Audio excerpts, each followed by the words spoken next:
All right, everybody, welcome back. We're going to go ahead and we're going to talk about geriatrics some more. In this lesson, we're going to talk about general pathophysiology, assessment, and management of the geriatric population. So we're not going to dive into a ton of medical or traumatic injuries or diseases. We're just going to give you an overall briefing of some stuff that changes. All right, so medical disorders often present as functional impairment and should be treated as an early warning of undetected problems. So with that to say, signs and symptoms typically do not necessarily point to an underlying cause of the problem or illness. And you'll kind of get what I'm saying here in a second when we talk about how the body changes in reference to how, again, the immune system, thermoregulation, bioavailability increase in or decreases in medications. There's so many different things. But the pathophysiology of the elderly patient is something that is very complex. And generalizations about age-related changes in the disease processes typically include a comprehensive multi-system failure. So with that being said, most elderly patients have, on average, 6 medical disorders, 6 diagnosed disorders. And also, a disease in one organ may, in fact, result in deterioration of other symptoms. So, complaints may not really be specific to any one disorder. You may be getting a call for one thing, and you may find a slew of others. So with that being said, the body is less efficient with age. There's an increasing likelihood of malfunction, and also maintenance, defense, and repair processes are much weaker.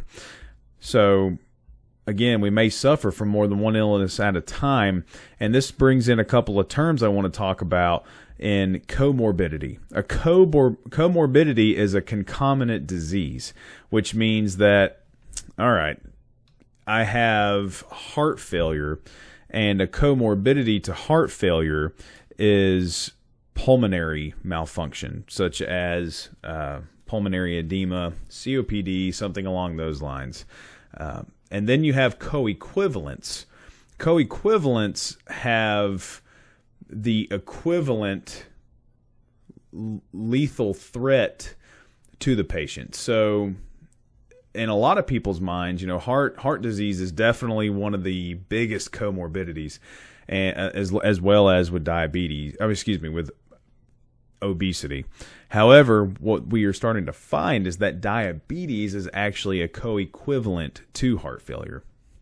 So, common complaints of the geriatric population, other than get off my grass, include fatigue, weakness, dizziness, vertigo, syncope, falls, headache, insomnia, dysphagia, loss of appetite, inability to void. And when we talk about that, we're talking about the urinary system not being able to hold their urine or hold their bladder, constipation, and diarrhea.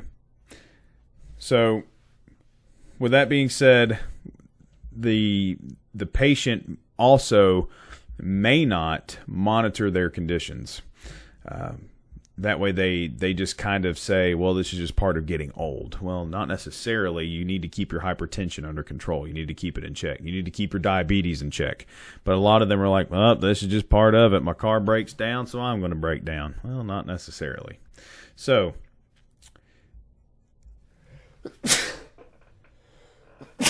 whew.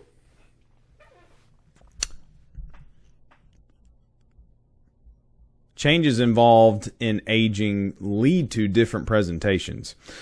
People that are 65 years of age and older typically use 1/3 of all the prescription drugs in the United States.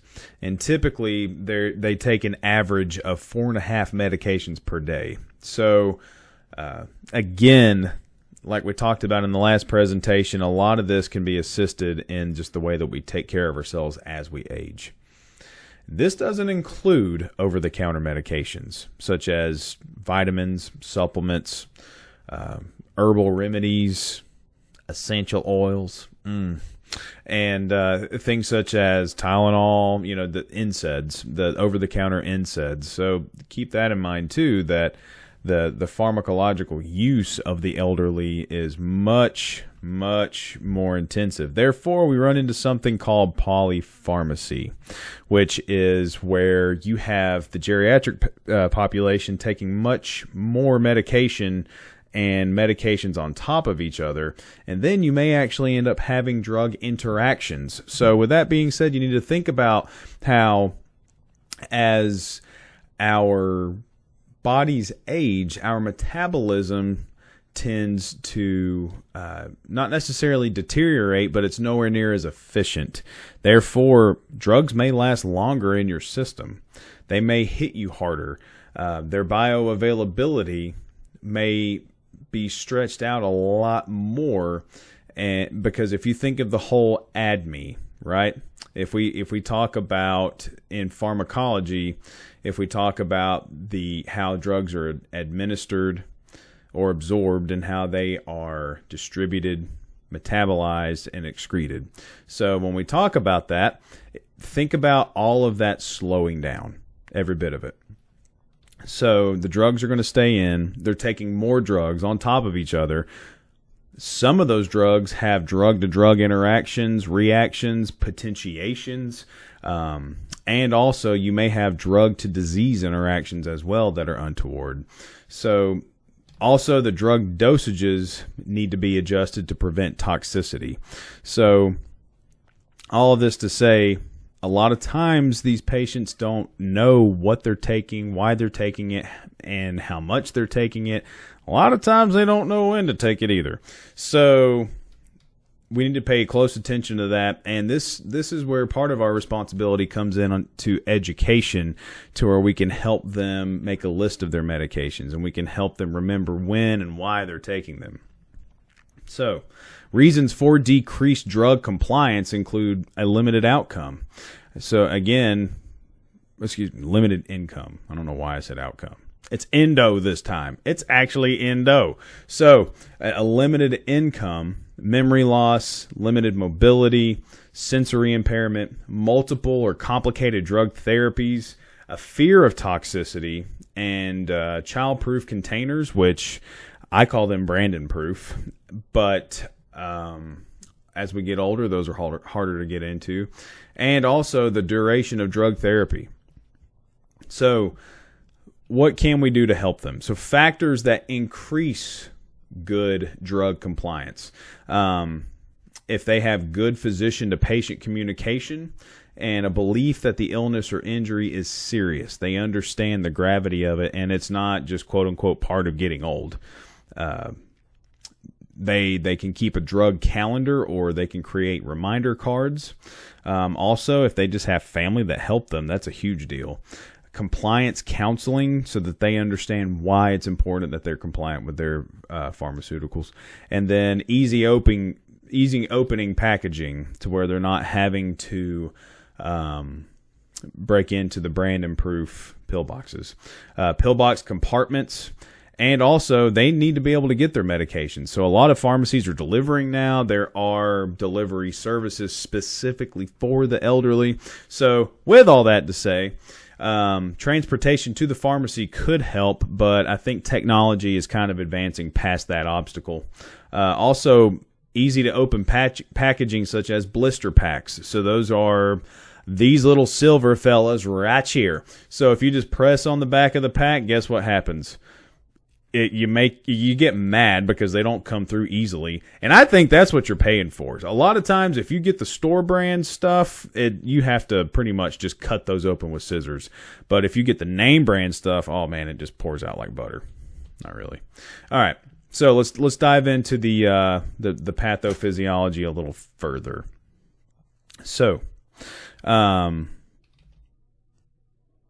regular exercise and good diet. So whenever we talk about these preventative measures, these are things, again, that we can help teach the patients and teach the elderly, primarily because a lot of injuries and illnesses result from falls. So if we can help them prevent themselves from falling, not only by removing obstacles from the home and making sure that they have a clear path of travel, but also that they can actually support themselves dependently, that they have good mobility and they have the ability to move around independently with a good quality of life.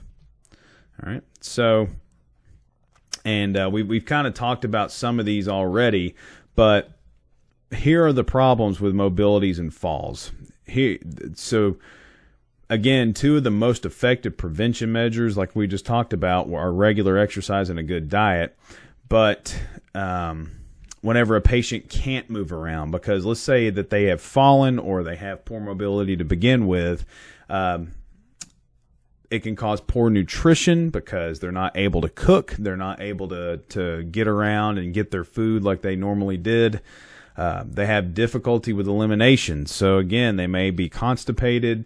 Again, everything slows down. Your metabolism slows down. So if you eat, it gets broken down slower. It gets absorbed slower. So it's backed up. And then if it's time to eat again, based off of our societal schedule, then that food hasn't been broken down yet. So you're just piling it in. Poor skin integrity. So again, we're talking about mobility and falls. So if they fall, they can actually have a skin tear, which the skin, as we know, is one of our primary protections to the external environment and will invite foreign pathogens to the internal environment and cause infection. They're already at a greater disposition for falls, for things such as vertigo, for syncope episodes, for a slew of things. Loss of independence and confidence, depression, and isolation. So, one thing to keep in mind is that fall-related injuries are the leading cause of accidental death among the elderly. And we have multiple factors. We have two primary factors related to falls. So we have intrinsic factors. So intrinsic factors such as dizziness, sense of weakness, impaired vision, altered gait, central nervous system problems, a decreased mental status, medications. All of these intrinsic factors are related to the patient themselves. Now let's talk about the extrinsic factors. So think extrinsic, external. So these are factors related to the environment of the patient. So slippery floors, lack of handrails, loose throw rugs, so on and so forth. Things, a million miles of oxygen tubing, cats, ferrets. I'm just being obnoxious now. So those are intrinsic factors. And there's also to keep in mind, there's also, if there's a fall injury and the story is not lining up and there is another person present, there is a possibility of physical abuse in all seriousness. And you do need to make sure that the injuries and the injury patterns actually match the story of what happened. So let's talk about some communication difficulties and age-related sensory changes. What? Huh? So a lot of times there is a decrease in the ability to hear. That is already me. I'm already there. Playing loud rock and roll music really did nothing for me, like at all. It delayed my maturity. It cost a lot of money. I lost a lot of money, and I lost my hearing. So a lot of you guys who actually did good things with your youth and you served the country and you fought in wars, so on and so forth, you may have lost some hearing. So anyway, normal changes include impaired vision, potentially blindness, impaired or loss of hearing, and a much lower sensitivity to pain. The reason being is a lot of times these elderly patients, if they don't become diabetic, or some of them do become diabetic, which a lot of times a coupled disease with diabetes is neuropathy. So if these patients have neuropathy, they're not going to be able to feel that they were cut or they have burned their hand or something along those lines. Also, an altered sense of taste or smell. That's not going to bode well for me. We're just going to say that. A lot of times, understandably so, the elderly population, they are embarrassed to talk about continence and elimination. So again, that's not a board game, folks. That is poop. So that's not something that we just want to openly talk about with folks. I mean, I'm not even going to go there.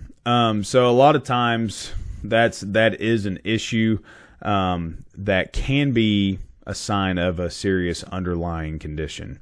If a patient is unable to eliminate or use the bathroom, then a lot of times it leads to straining, and serious strains can affect cerebral, coronary, and peripheral arterial circulation.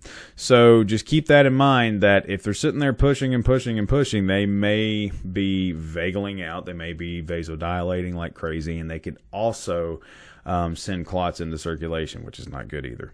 TIAs or syncopal episodes can occur when bearing down for a bowel movement. I think that happens every time for me.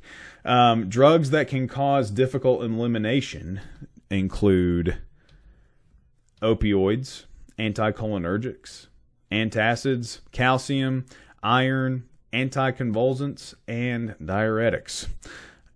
Unfortunately, a lot of these are in the geriatric population's medicine cabinet. So, with that to say, incontinence can be urinary or fecal. So you need to make sure that you sit down beside the patient, you ask them questions, and make sure that they understand that they have nothing to feel sorry about. Now, if they are incontinent of urine or of fecal matter, either one of these are comprised of substances that should not touch skin. You have the urea, and you have all of the ammonia-like parts of urine that will cause rashes and skin infections and skin breakdown, and could eventually lead to sepsis and are very painful. And then you also have the acids within fecal matter, all the gastric acids that are surrounding fecal matter that should not be touching skin, that will cause rashes, skin infections, and skin breakdown, and eventually sepsis. So just keep all of that in mind. Effective continence definitely requires proper nutrition for one, but anatomically correct gastrointestinal and genitourinary tracts. So things that are in good shape and things that are well taken care of will last a long time. Competent sphincter mechanism, yes. And adequate cognition and mobility, so they have the ability to get up and use the restroom. All right. So, as we move on,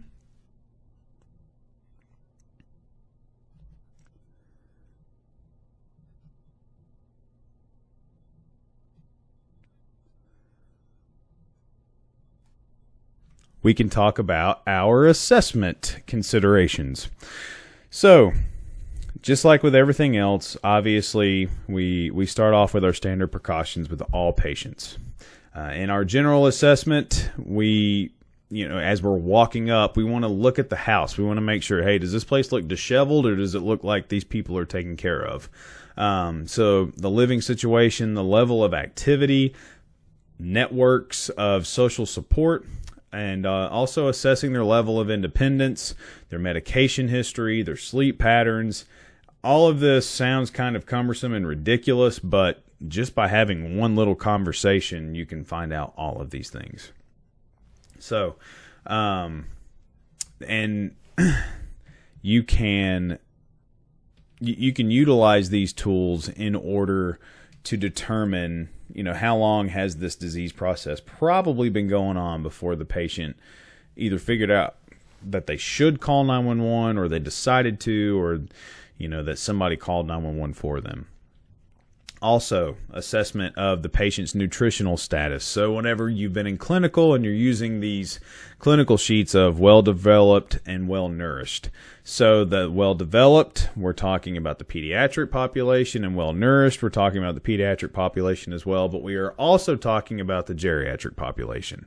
So also breathing or respiratory problems? Do you see accessory muscle use, nasal flaring, sternocleidomastoid use, anything like that? Do you see that upon your physical exam? Are they complaining of abdominal pain? Do you need to do an abdominal assessment? If so, do one. Palpate, check for rebound tenderness, check for pulsating masses, check for bowel tones, for hyperactiveness, for hypoactiveness. So don't just be like, yep, it's there. It's in between the chest and the pelvis. That's the abdomen, and there's a belly button. No, actually pay attention to it. Question about nausea and vomiting, and you can see if there is poor dental care. Don't look in my mouth. But you could definitely assess if the patient has access to health care, if they have dentures, or if they just still have their original teeth and they're just very clean and well taken care of. I'm not saying ask them to open their mouth and pull out dental equipment. I'm just saying that poor dental care typically coincides with poor medical care. Also, medications. Do they have them? Do they have a list of them? Do they have access to them? So that is something to assess as well, and to make sure that that you know what's going on with that patient in reference to their medications before you put them in your ambulance. Also, is there alcohol or drug abuse involved here? Are there psychological disorders involved here? All the way down to depression, as much as depression. So also with a lot of medication use, a lot of alcoholism, a lot of poverty or increase in poverty, and poor independence, typically the patient will be depressed. So with all that being said, if the patient is very independent is very dependent upon other people or other caregivers, and those caregivers are not around to provide proper nutrition, obviously these patients will be malnourished. Along with malnourishment comes vitamin deficiencies, specifically vitamins that assist in bone growth, bone density, with joint health, with neural health, with things such as thiamine, which help the glucose get across the blood-brain barrier. Also, the patients can be grossly dehydrated, which is not good for several reasons, especially for renal health. Also, they could be hypoglycemic, which shuts everything down, as we know. So with that being said, you have to get a whole encapsulating picture of what's going on with the patient, while at the same time you're listening to the chief complaint. So, and that's going to be the hardest part of the geriatric population, is because they called 911 for quote-unquote weakness. And then you get on scene and you have a slew of things that you need to work on. So you need to figure out what is the chief complaint. What is the primary thing that is that is their ailment today.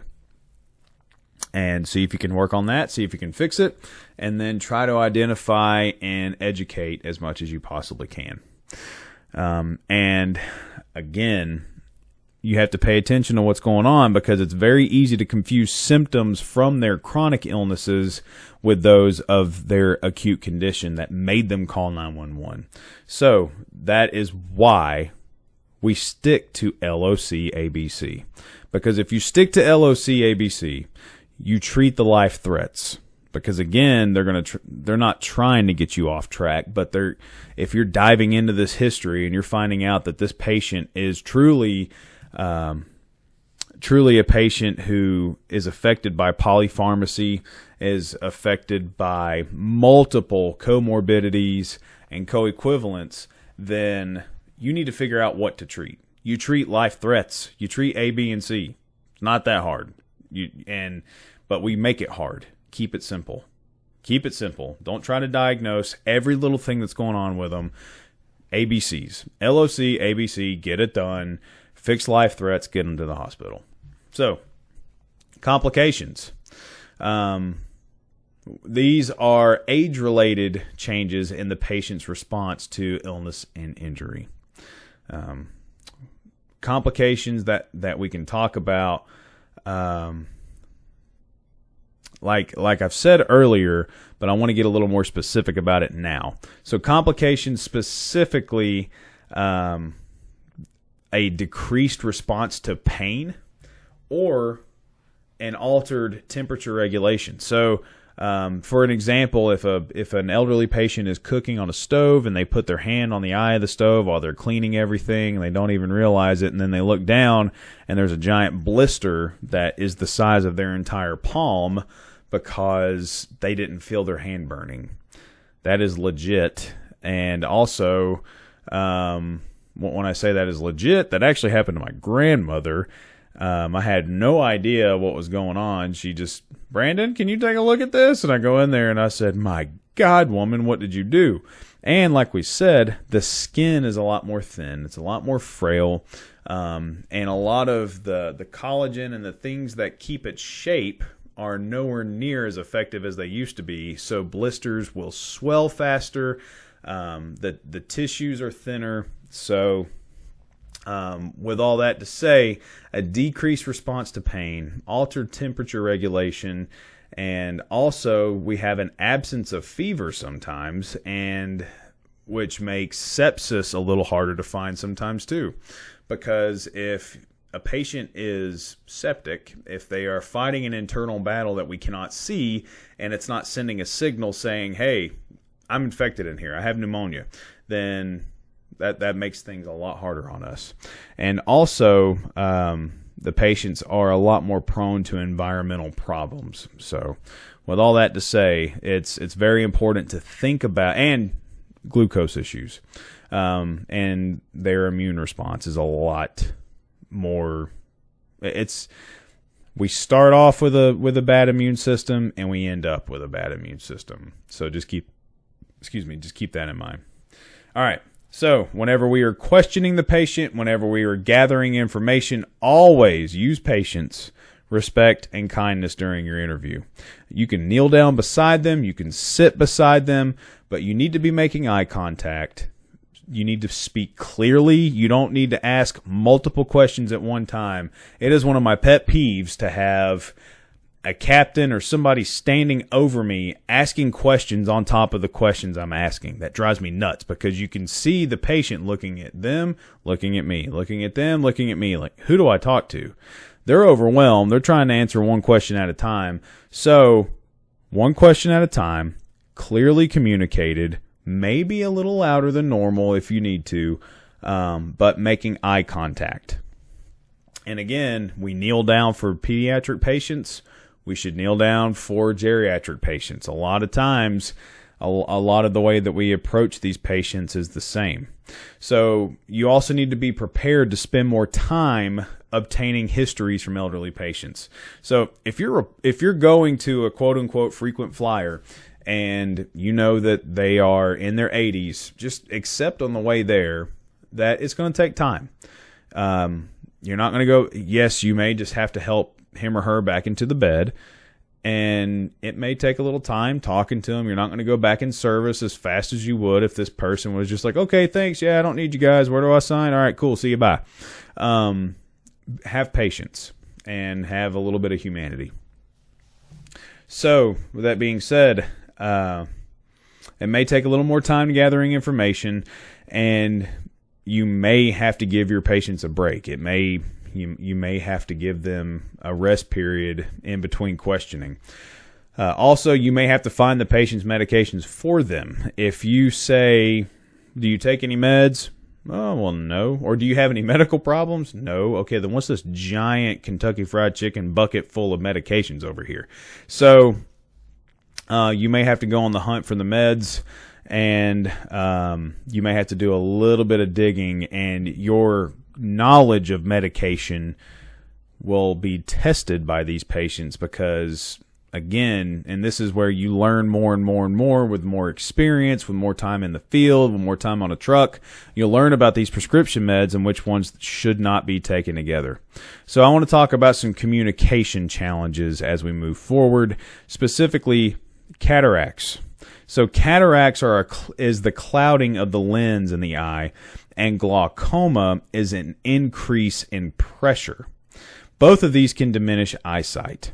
And also, they can lead to an increase in the level of anxiety because they can't see. If you have visual impairment, then you won't be able to see, and you're going to be freaked out by it, and you'll have anxiety. So,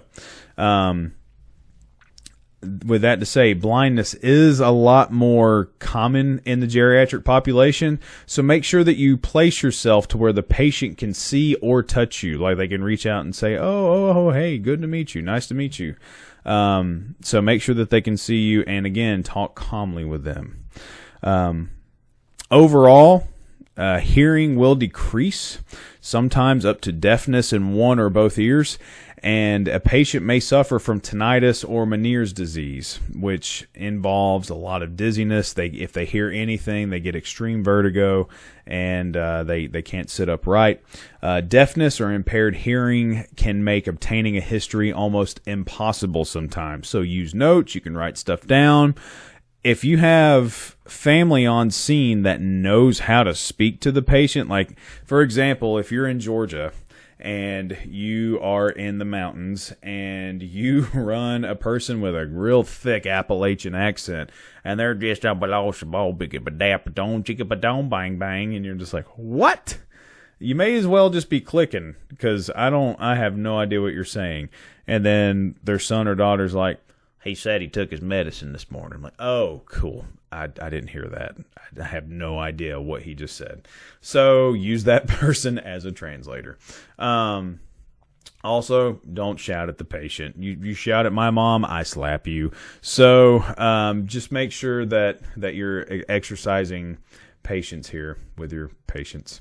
Also, if you can, if there's a family member on scene, go ahead and find out, hey, is this their normal? If not, they're getting a GCS of 13. But if this is their normal, I need to know that. So, and that includes visual acuity, auditory acuity and awareness, so deafness and vision. You need to be able to identify whether or not that is their norm. Also, with speech, difficulties may include difficulty in retrieving words, processing words, speaking in general. They may speak a lot slower than normal. Also, changes in voice quality. You may have to really listen up. You may have to sit really close to the patient or just bend down and let them whisper to you. A lot of times, the dentures will not be in place, so you may not... I mean, just find them for them. Like, hey, do you have your dentures around here anywhere? Yeah, they're in the bathroom. Okay, go get them. Be right back. So,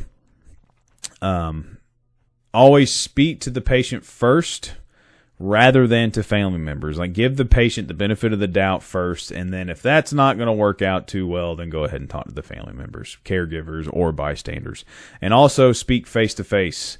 Again, treat them almost like you would a pediatric patient. Kneel down, eye level with eye contact, speaking face-to-face to the patient. If they have hearing aids sitting out, get them for them. If they have glasses, get them. Again, if they have dentures, get them for the patient, and they can put them in and they can talk to you. And this always blows my mind. You know, paramedics and firefighters are supposed to be some of the most resilient and most creative problem solvers in the medical world, right? That's what we beat ourselves on the chest, and we're like, I'm so good at problem solving. But we walk into a room complaining that we can't see, and we don't think, hey, hold on, let me turn around and turn on the light. Or everybody's pulling out their sweet Rescue Randy high-speed pin lights that cost $40, but they're also a window punch. Awesome. Just turn on the light. That's all you got to do. Turn around, turn on the light, or pull the little cord on the fan. Turn it on. So that's just my thing for the day. What'd you learn in paramedic school today, son? I learned that you turn on light switches. Also, techniques that will increase the quality of communication. Introducing yourself. Introduce yourself. Speak slowly, speak distinctly and respectfully. Speak to the patient first, and be at face-to-face, eye level, like I said. So, also, you can display verbal and nonverbal signs of concern and empathy. But just above all, remain polite. Don't say sweetie. Don't say hun. Don't say. I was on scene one time and this guy called a guy Papa, and I'm just like, hey man, he probably doesn't like that. Like Papa's about to. Yeah, that's not good. So always preserve the patient's dignity, treat them with respect, and do not be afraid to rephrase a question or ask again if you could not understand or hear the patient. But again, if you can get that translator on scene, get them. Also explain what you're doing and why. And, you should ask for their permission. You should make sure that they understand why you're doing it and why it's beneficial for them. And also use observational tools to recognize anxiety during the patient's telling of the history. And make sure that you reassure them and that that they know that everything's okay. So let's talk about altered mental status in the geriatric patient for a moment. So age may sometimes diminish mental status. Again, things just slow down. Confusion can occur with noise. Confusion can occur with equipment being around them, strange voices. So they're just, man, I'm toast. I am done for whenever I get to that age, because all that stuff already happens to me. If I hear a pin drop, I'm over here staring at it whenever I should be paying attention. So common symptoms include delirium, confusion, distractibility, restlessness, excitability, hostility. Good God. Yeah, I have all of that already. This is not going to work out well. Just take me out to a pasture and let me eat grass. So also try to determine whether the mental status is new or if it's their normal. Again, like I said, depression may affect their mental status as well. So also do not assume that the patient is confused or just senile. That leads you to fail to assess for serious underlying problems. An example is a gentleman that, let's see, I was working for a fire department and we had a gentleman who was in his 60s, talking out of his head, super combative, checked his blood sugar and it was in the 50s, and he had no history of diabetes. So, a lot of the other guys on scene were thinking, oh, well, he must have dementia. And I'm sitting there thinking, well, the Joker may be septic. Where's the thermometer?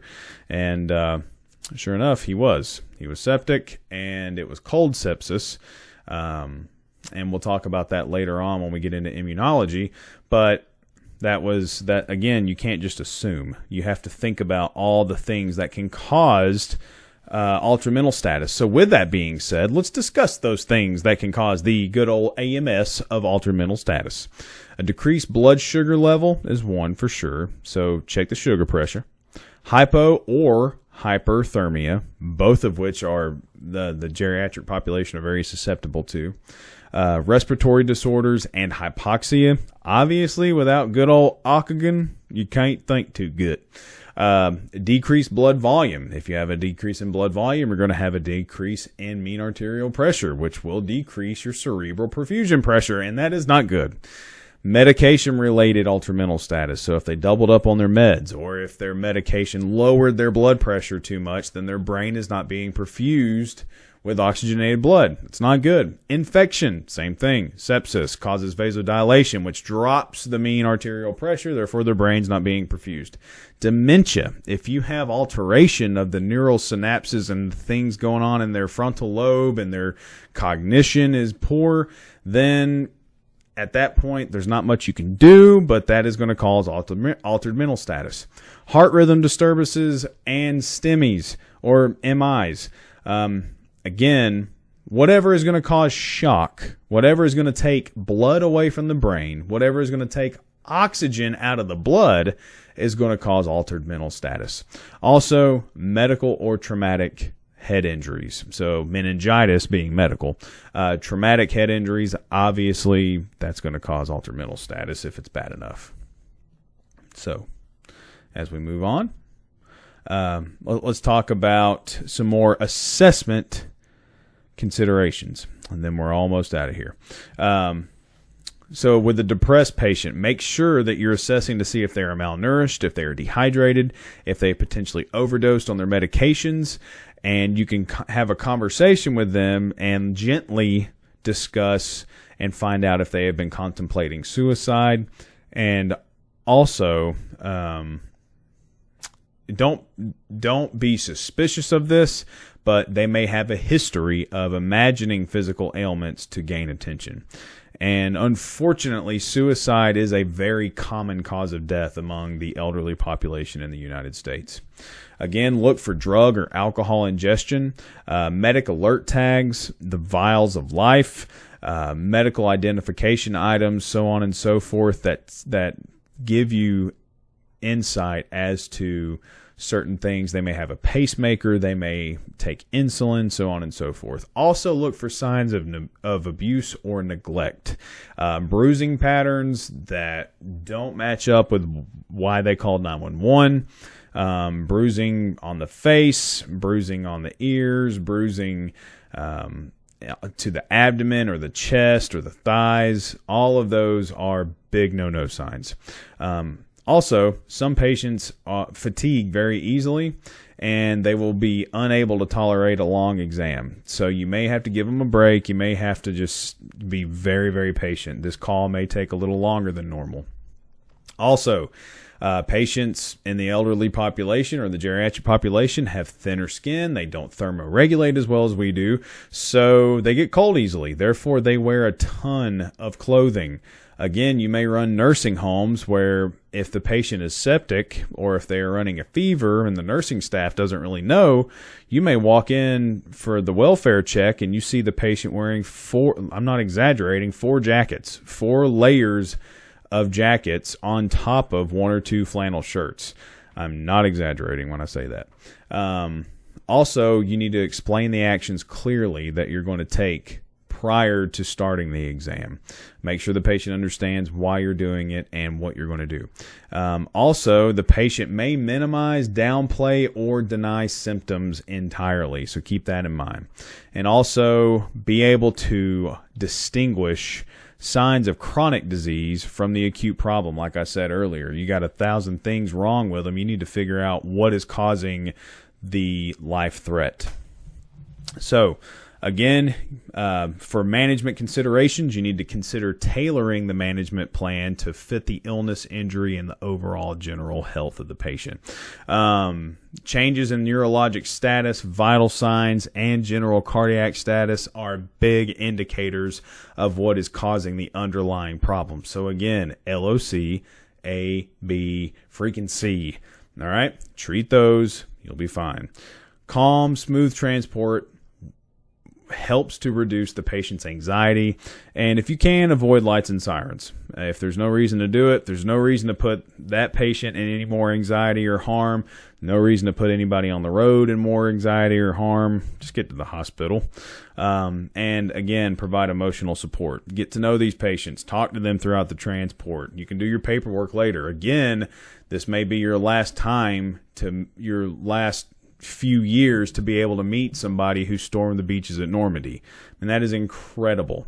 So also encourage patients to express their feelings. If they're crying, ask why. Ask them to talk to you. Ask them to open up. You may be the first person willing to listen to them in months. So also do not trivialize their fears. Acknowledge nonverbal messages too. If you can read their body language, acknowledge it. And ask them if everything's okay. Avoid questions that are judgmental as well. And also confirm what the patient says, whether or not it's legitimate or not. Make sure that you are dispelling that. And something else to think about too is if you do have a patient with dementia or hallucinations, do not play into that. If they say, "Oh man, you got bugs crawling on your ambulance. You see them? They're all over the place." Don't play into it. Just say, "No, I don't see any bugs." Don't play into it because you could potentiate it and make it worse. Avoid communication breakdowns and make sure that you assure that you understand that they are adults on equal footing with care providers. including you. So make sure that they know that they are being respected. All right. So that's going to be the end of part 2. So go ahead and get ready to tune in to part 3.